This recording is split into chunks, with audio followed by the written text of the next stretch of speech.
Kaixo, normalean zientziaren divulgazioan ibiltzen gara, baina gaur egingo dugu zientzia. Gure egitekoa hemen orkideak bilatzea izango da. Horregatik ibiliko gara behera begira saio osoan.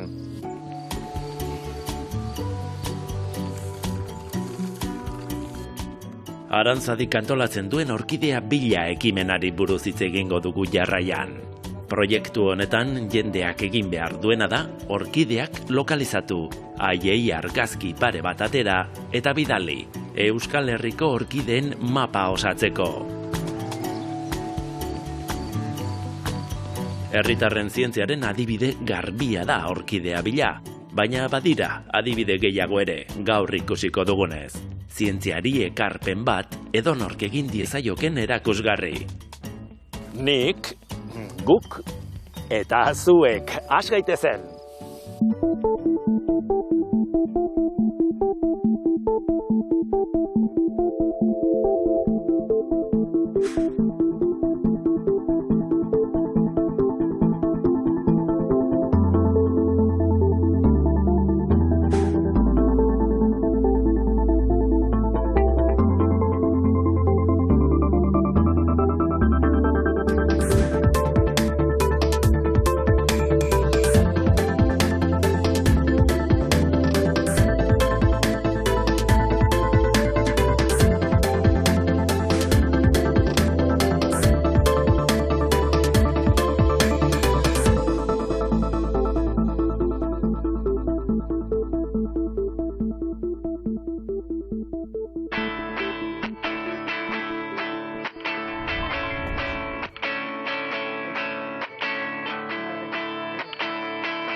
Bueno, orkidea bila etorri gara. Hori da. Ez da, Euskal Herrian badirelako. Bai, orkideak ez da.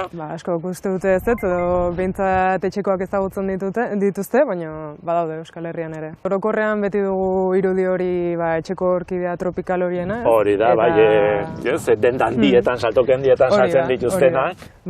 Horiek tropikoetan bizi dira, eta zuaitzen gainean, epifitoak dira. Gureak lurrera begiratu behar dugu. Hortaz lurrera begiratu behar dugu, ez da. Ez dakit trivialen inoiz tokatu zaidan, baina orkidea hitzak badu jatorri bitxi xamarra, ez da? Bai, grekerazko hitz batetik dator, orkiz, eta orkizek esan nahi du barrabila. Azkenean gure orkideek badituzte sustrai modura bi tuberkulo txiki batzuk, eta barrabilekiko antzekotasun hortatik orkiz.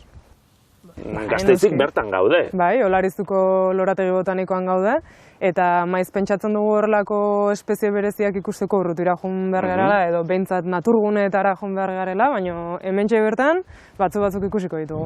Ez dakit garaiona den orkideak aurkitzeko. Garaiona. Apirila aldera hasten dira loratzen normalean, eta luzatu daiteke iraila aldera arte, baina dijoazte espezie guztiak txandakatzen. Nik zera entzun dut, orkideak omen daude, horregatik ez dakite kondaira delako, baina landaren evoluzioaren puntan, ez da? Estrategia oso sofistikatuak garatu dituztelako, egia da hori? Bueno, dituzte mekanismo asko, adibidez polinizazioa hobetze aldera, favoratu dira forma batzuk, ez? Adibidez, batzuk hartzen dute intsektuen forma, besteek sortzen dituzte horrelako etxetxoak intsektuak besteko, eta horre guztiak baditu bere mekanismoak polinizazio hori hobetzeko. Eta hori guztia, hemen Euskal Herrian ez dago Amazonasera joan beharrik, ez da? Hori da, hemen ikusiko dugu. Orain ikusiko ditugu, ez da? Bueno, aurrera. Hemendik? Bai, hortik abidez. Bueno, hemen kontuz, lurrera begira. Zuk esan, Bai, lasai. Begira, hemen badago bat. Zein da? Hau da, Ofris apifera. Erlelorea bezala ezagutzen da, euskarazko izena dun bakarrenetakoa da. Erlelorea ikusten da, ez da? Zergatik Itxura baduelako, erle batena, intsektu batena. Genero honen loreek, parte honek batez ere, da petalo berezi bat, labelo izena jasotzen duena, hartzen dute intsektuen forma, ez? Eta honi esker, intsektu harrek pentsatzen dute eme bat dagoela lore baten gainen jarrita, eta gerturatzen dira kopula egitera. Baina, gero azken finean, iten dutena da lorearen gainean jarri, mugimendu horiek egin, eta hemengo polinioak deitzen diren egitura hauek, hori hauek ezakit ikusten dituzun hor dago polena, lore honena. Eta horiek geratzen zaizki itxatxita, eta lorez lore dijoazte, eta horri esker polinizatzen dira. Esan dugu sofistikatuak direla aurkideak, eta bai, alaxe dira, ez da? Bai. Ikusi dugu las primeras ofes, zapaldu gabe. Hau orkidea? Bai, bada. Asmatu dut. Ez dago asko ibili beharrik, ez da? Ez, metro gutxi batzutan ja beste espezie bat aurkitu. Bigarren espezia. Hori da. Nola du izena honek? Bigarren espezia eta bigarren genero, hau beste talde bada. Hauek dira serapiasak. Serapias, kontxo. Zehazki, hau da serapias lingua. Beste ezaugarrien artean, hemen barruan ikusten zaio kailu beltz bakar bat, eta horri esker aldego jakin espezia hau dela. Ze estrategia erabiltzen du, sofistikazioaren bidetik jarraituz, haure sofistikatua da? Bai, beste teknika bat erabiltzen du esan dezagun. Honek kolako etxetxo bat sortzen du, lorearen egitura hauek sortzen dute kasko moduko bat, eta hor gordetzen dira askotan, egun euritsutan eta izetxoetan batez ere, intsektuak. Babes bila. Hori da, eta hor barruan daude baita, polena eta beste egitura ugalkorrak, eta barrura sartzeakoan eta lore batetik bestera juterakoan, polinizazioa emango da. Kontxo, konparatuko bagenitu, hasieran aipatu ditugu, eta Amazonia inguruko orkideak eta hauek zen litzateke aldea? Hauek xumeagoak edo haiek sofistikatuagoak? Bueno, ez dakit, badira txikiagoak, ez dira igual hain ikusgarriak, ez ditugu ikusten ez, igual etxen ditugun horiek loreak beak asko handiagoak dira. Baina, badituzte adaptazio asko eta hemengoak ere oso politak dira. Hauek ere meritua dute. Bai, badute, bai.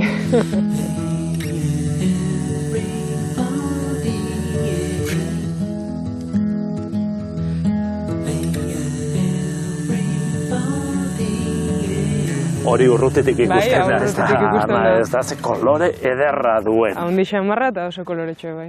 Zer da, hau? Anacanthis piramidalis. Anacanthis piramidalis. Piramide orkidea. Piramide itxura du eta oso bereizgarria da, ez da gorlako besterik.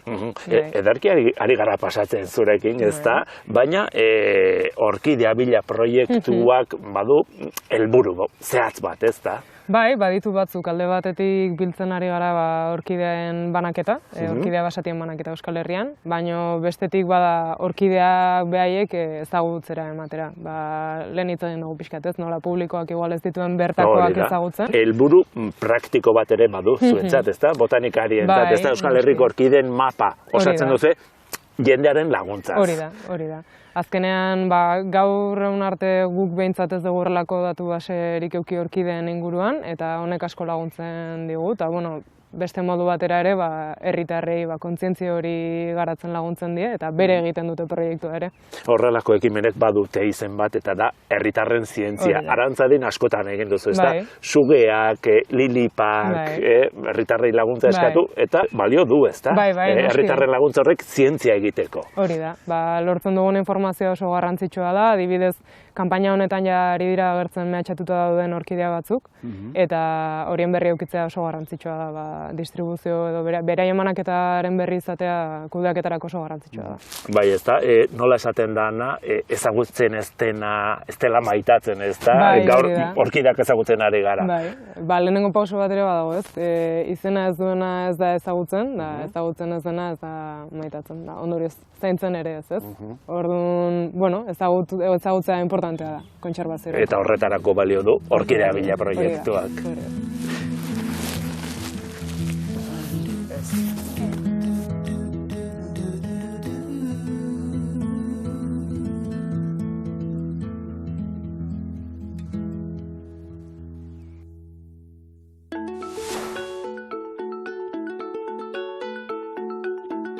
Uste denez, herritarren zientzia proiekturik zaharrena hegaztien inguruko bat da. 1909 urtean Frank Mischler Chapman ornitologoak hegaztien lehenengo zenbaketa jarri zuen martxan. Hegaztien Gabonetako zenbaketa deitu zion ekimenari.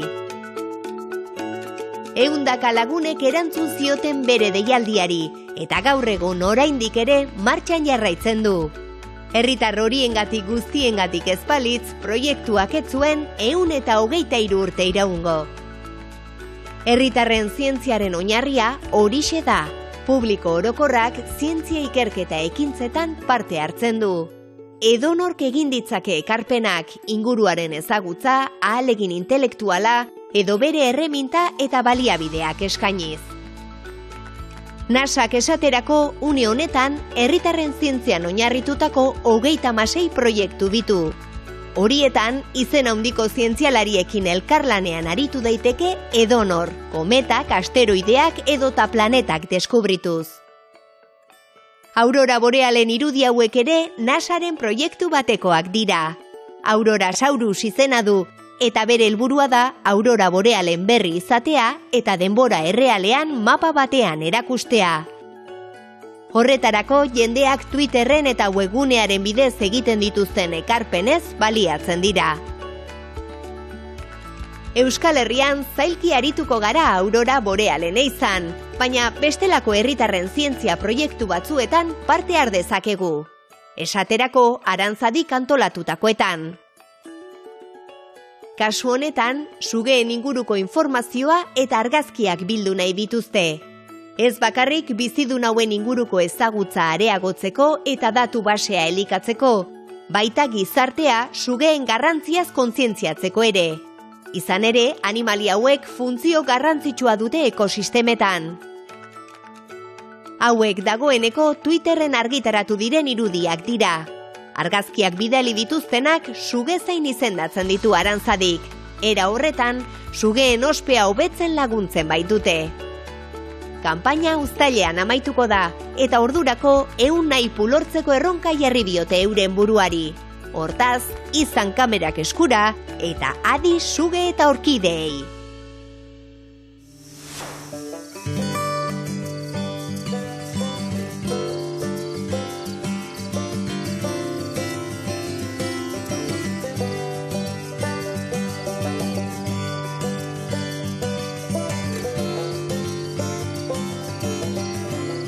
Orkidea, mugikorra, orkidea bilaren bi elementuak ditugu. Zer egin behar dugu orkidea bilan parte hartzeko? Begira, aurkitu dugu orkidea bat, edo ustez aurkitu dugu orkidea bat. Eta hau ze espezie da? Hau da, Atheras anthropoforum edo Orchis anthropophora, sinonimoak dira. Eta, gizontxo baten antza duelako jasotzen du izena. Kontxo.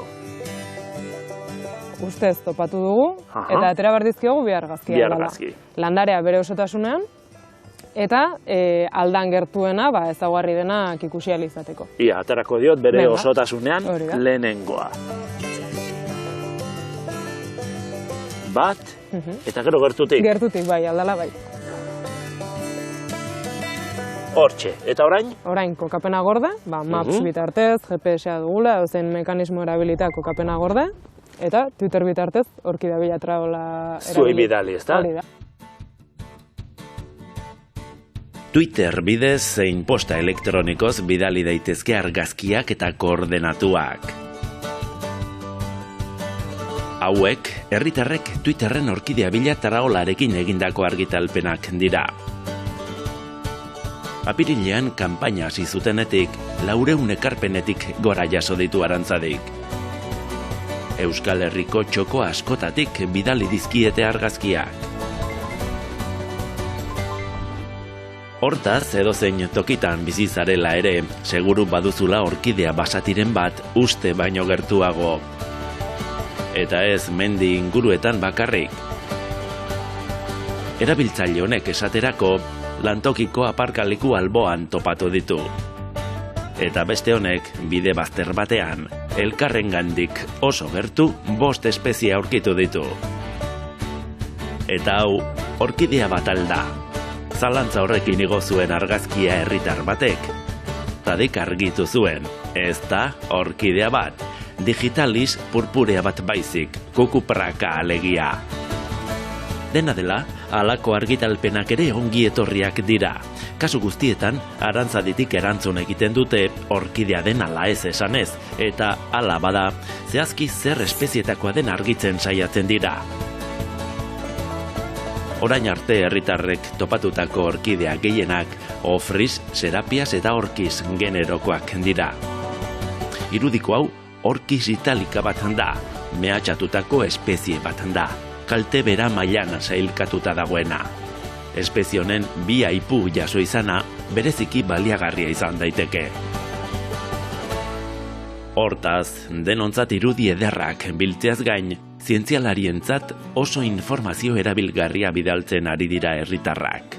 Zuek ere parte hartu nahi baduzue, garaiz zabiltzate. Ekainaren amaierara arte behintzat martxan jarraituko du ekimenak. Eta ikusi duzue, ez da asko behar ekarpenak egiteko. Bukatzeko aholku pare bat. Bat, argazkiak ateratzea zilegi da, baina ez etxera eramatea. Hori da. Ez norbait behar bada bururatuko zaioa. Orkideak ditugu hemen Euskal Herrian, etxera eramango dut bat. Ez da pentsatu ere. Ez, nahiko landare zaurgarriak dira eta gainera ez dute biziraungo gure etxeetan, beraz, pakean utzi disfrutatu beraietaz eta gurekin partekatu. Oso ondo ba. Eskerrik asko, Ana. Bai, zuei.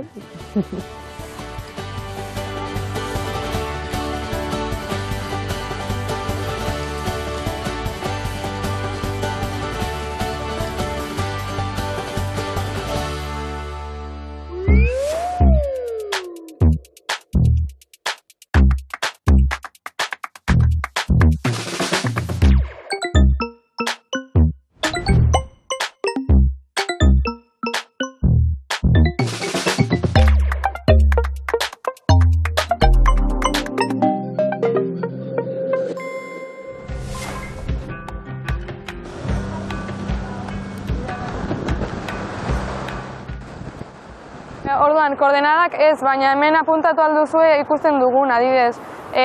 Horri horretan, Sandrak eman dizuena, jartzen zuen makroplastikoak daude edo kontzak. Bilboko Berri Otxoa ikastetxeko ikasleak hondartzan aurkitu ditugu. Herritarren zientzia oinarri duen Kontuz ez nazazu zapaldu proiektuaren barruan laginak jasotzen ari dira. Kontuz ez nazazu zapaldu proiektuarekin lortu nahi duguna, edo gure azken helburua da parte hartzen dutenei lortzea sentsibilizatzea edo kontzientzatzea itsas ingurua eta hondartza ingurua besteak duen garrantziaz. Zientzia ardatz duen proiektuak alor teorikoa eta praktikoa uztartzen ditu eta 800 ikasle inguruk parte hartu dute. Hondartzako lana, eskala mikroskopikoko biodibertsitatea bilatzeko eta aztertzeko da. Horretarako, mare arteko zona lagindu dute itsasgoraren eta itsasbeheraren arteko tartea. Apur bat honen helburua izango litzateke gure are kostak edo gure hondartzak hobeto ezagutzea eskala mikroskopikoan.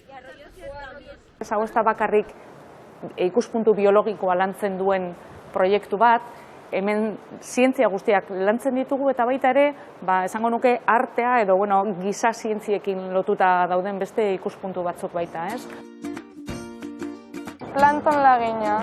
Egingo duguna izango da, minutu bat egon horrela, ura pasatuko da hemendik eta zu joango zara ibiltzen. Horrela aldatzen norabidea eta ura pasatuko da hemendik, baina guri interesatzen zaiguna da hemen gainean dagoena. Guk ez dugu ikusiko ez, baina hemen zer egongo da. Eta orduan atera zara eta hartuko duzu pipetarekin hemen gainean dagoena eta bota hemen, hodi batean. Eskuartean dauzkadan hauek, beraiek eraiki dituzte eta hau da teknologia, steam parten teknologiaren zati bat, adibidez. 2 tamainoko baeak egin behar izan dituzte. Hau da ehunekoa eta hau erabiltzen dugu animaliak, meiofauna eta plantona iragazteko, eta bestea honek, hau da 20 mikrakoa eta honek ditu poro edo zulo txikiagoak mikroalgak bertatik pasatzeko. Itsas inguruneko mikroalgak ezagutzeaz gain, proiektuan meiofauna ere aztertzen dute. Hau da, itsasertzean edo loi artean bizi diren animalia txikien komunitatea. Besteak beste, krustazio eta zizareek osatzen dutena. Horrekin batera, mikrodibertsitatea arriskuan jartzen duten mikroplastikoak identifikatu nahi dituzte.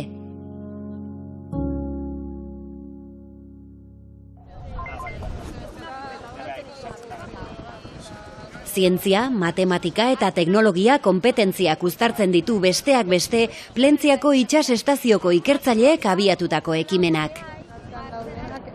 Ari dira laginketa puntua prestatzen.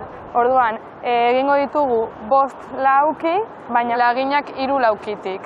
Lehenengo laukian hartuko dugu area mikroalgak ikusteko, 3. laukian area izango da meiofauna ikusteko, eta azkenengo laukiko area mikroplastikoak ikusteko.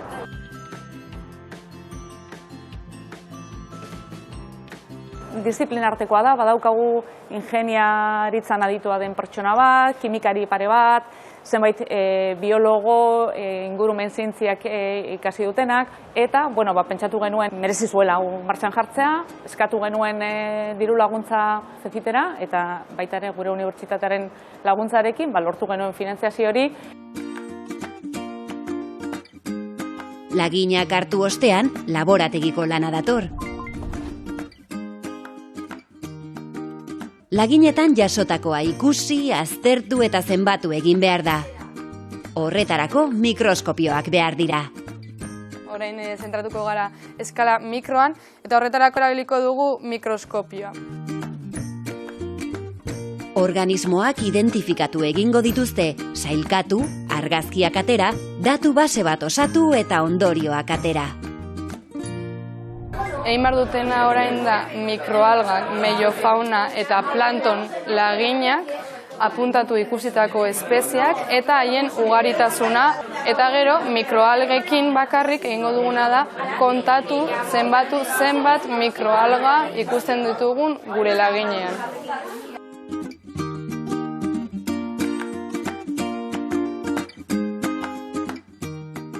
Mikroplastikoak ikertzeko Aplastap aplikazioa ere sortu dute proiektuan.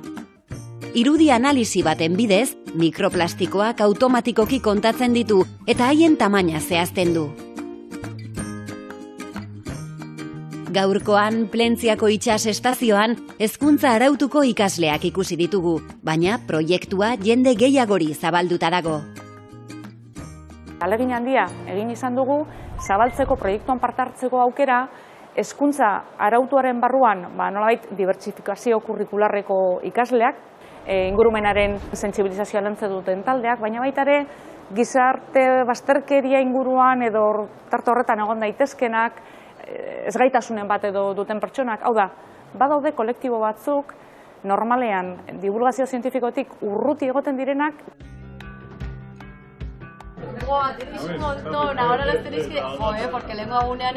Proiektuak oihartzun handiagoa eta ibilbide luzeagoa izan ditzan, beste fase bat ere badu. Proiektua planteatuta dagoen modura, gure aldetik, nolabait adituak, kontu hauetan adituak garenok egin izan duguna izan da, parte hartuko duen talde bakoitzaren arduradun 1, 2 edo 3 edo 4 kasuren baten formatu, eta gero eurek formazio hori edo eraman dute, prestakuntza hori eraman dute euren taldengana. Proiektuarekin batera zegoen irakasleon formakuntza parte bat eta oso ondo izan. Etorri ginean ona, piera, eta hemen egon ginen egun batez erakutsi ziguten nola egin leginketak, nola egin gero orain egiten ari direna haiek identifikazioa eta zenbaketa, eta nahiko interesgarria benetan.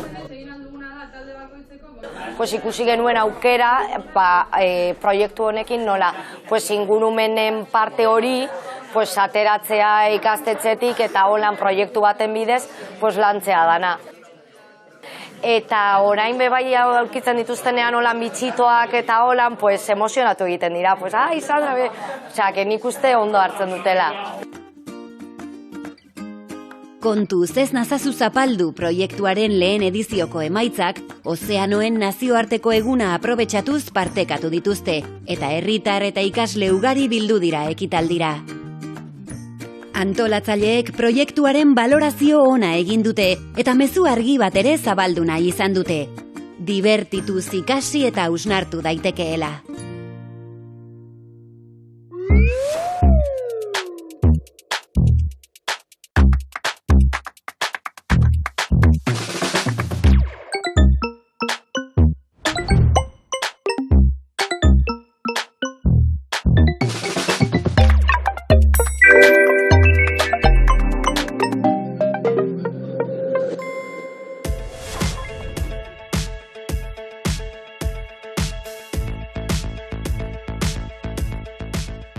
Giro ezin hobean egin zen joan den asteburuan Elhuyar Zientzia Azokaren 11. edizioa Bilboko areatzan. 3 egunez, 12 eta 18 urte arteko gazteek ikasturtean zehar landutako ikerketa proiektuak eta proiektu teknologikoak aurkeztu zituzten. Aurten parte hartzaile asko izan ditugu. Azkenean 200 talde etorri dira, 700 bat gazte egongo dira 3 egunetan banatuta. Eta adintarte eta 12-18 tarteko gazteak ditugu Euskal Herri guztikoak. Elhuyar Zientzia Azokaren helburua gazteen artean zientziarekiko zaletasuna sustatzea eta kultura zientifikoa bultzatzea eta zabaltzea da. Bide horretan darama 2013. Balorazio oso ona da. Ikusten duguna da urtetik urtera gazte asko egoten direla etorri nahi dutenak, eta aurten ere inoiz baino gehiago. Eta garrantzitsua da guretzako errepikatzen dutenak ere etortzea izan nahi duelako aurreko urteko esperientzia oso ona izan dela. Ikasle gazteek ez ezik, Euskal Herriko ikerketa zentroek eta unibertsitateek ere parte hartu dute azokan. Azpimarratzekoa da ikasturte hasieran 254 ikertzailek eman zutela izena ikasleekin batera lan egiteko eta azken faseko ebaluatzaile lanak egiteko. Zientziak etorkizuna baduela erakusten diguten irudi hauekin datorren astera arte agurtzen gara. Agur!